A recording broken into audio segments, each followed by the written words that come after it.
Good morning everyone. নতুন একটা দিন, নতুন একটা ব্লগে তোমাদের সকলকে অনেক অনেক ওয়েলকাম। এখন বাজে সকাল 7:30। তোমাদের সঙ্গে নিয়ে আমার ব্লগটি শুরু করলাম। সকালবেলায় ঘুম থেকে উঠে রান্না করা চলে এসেছি, কারণ আজকে আমার খুব কাজের চাপ। কারণ হাজবেন্ড ডিউটিতে বেরাবে আর আমি ঘুম থেকে উঠতে দেরি করেছি। কালকে খুব বৃষ্টি হয়েছিল না, ঠান্ডা ঠান্ডা পড়েছিল।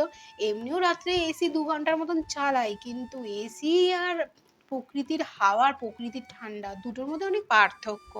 তো আমার যখন কালকে বৃষ্টি হচ্ছিল তখন খুব মন চাইছিল একটু বৃষ্টিতে ভিজি, কিন্তু আমাকে হাজব্যান্ড একদম ভিজতে দিল না, কারণ জ্বর আসবে বলে দিল একদমও। তো কালকে এত ঠান্ডা ছিল, এত সুন্দর আবহাওয়া ছিল যে পাখা এসি কিছুই লাগেনি, এমনি ঘুমিয়ে পড়েছিলাম। আর সেই ঘুম থেকে উঠতে উঠতে অনেক বেলা হয়ে গেছে। তো আমাকে রান্নাটা একদম টাইমের মধ্যেই কমপ্লিট করতে হবে, তাই সকাল প্রচুর চাপ ছিল গো।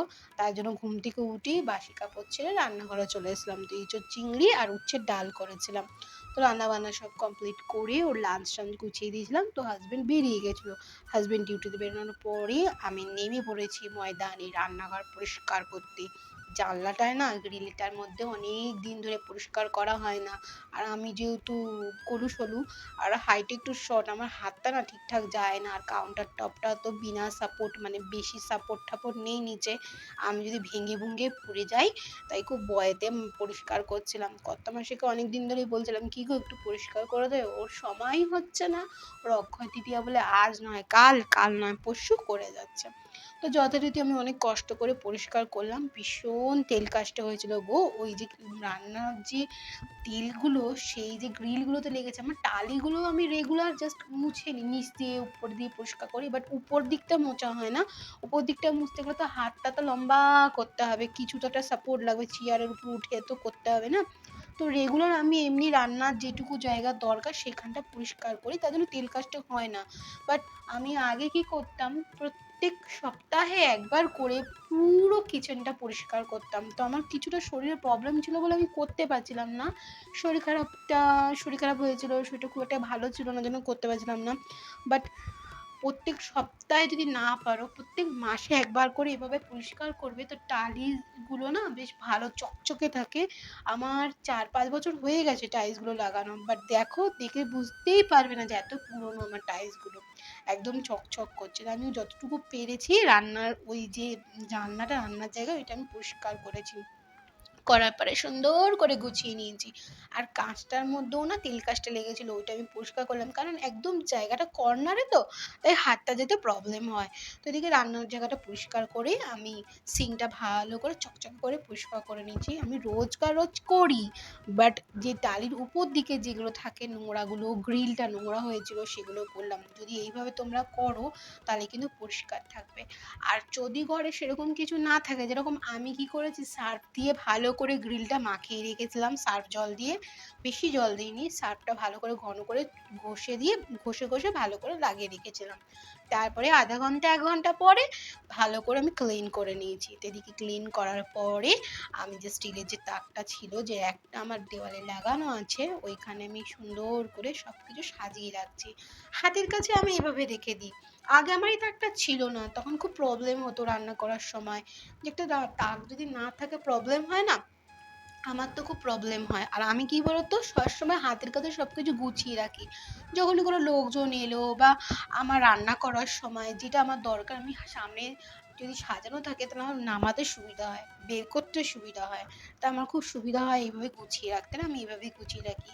আর বড়রা বলে, শুনেছি আমার ঠাকুমা দিদাদের কাছ থেকে, যে মা শারদার এই যে চরণ ছড়ানো যে থাকে না ছবি, রান্নাঘরে রাখলে নাকি খুব শুভ হয়, আমি শুনেছি। তো তাই আমি যখনই আমার যেখানে, মানে এখন তো এখানটায় এরকমভাবে রান্না করছি, যখন ওই ছোট্ট ঘরটা দেখতে পাচ্ছ ওইখানে আমি রান্নাঘর পরে করব। তো পরে ইচ্ছা আছে মা শারদার বড় ফটো লাগানো। বাট যখনই কোথাও যেভাবে রান্নাঘর যদি ছোট থাকে, ভাঙাচোরা থাকে, যেভাবে থাকুক না কেন, মা শারদার ফটো তোমরা অবশ্যই রাখবে। কারণ মা শারদার ফটো, এরকম চরণ ছড়িয়ে এইভাবে বসে থাকা ফটো রান্নাঘরে রাখা নাকি খুব শুভ, আমি শুনেছি। আর আমার সবসময় আমার রান্নার জায়গায় থাকে। তবে সুন্দর করে গোছানোর পরে দেখো রান্নাঘরটা সত্যি খুব সুন্দর লাগছিলো দেখতে। টাইলসগুলো আজকে একদম চকচক করছে, একটু লালচে লালচে ভাব এসে গেছিলো টাইলসটার মধ্যে, যেখানটা ওভেনটা রয়েছে না জানলার দিকটায়, একদম লালচে লালচে ভাব এসে গেছিলো। লেগেছিলো। আজকে যে সার্ফ দিয়ে পুরো ক্লিন করলাম, মানে অনেকক্ষণ আমি সার্ফ দিয়ে ভালো করে মাখিয়ে রেখেছিলাম জানো তো।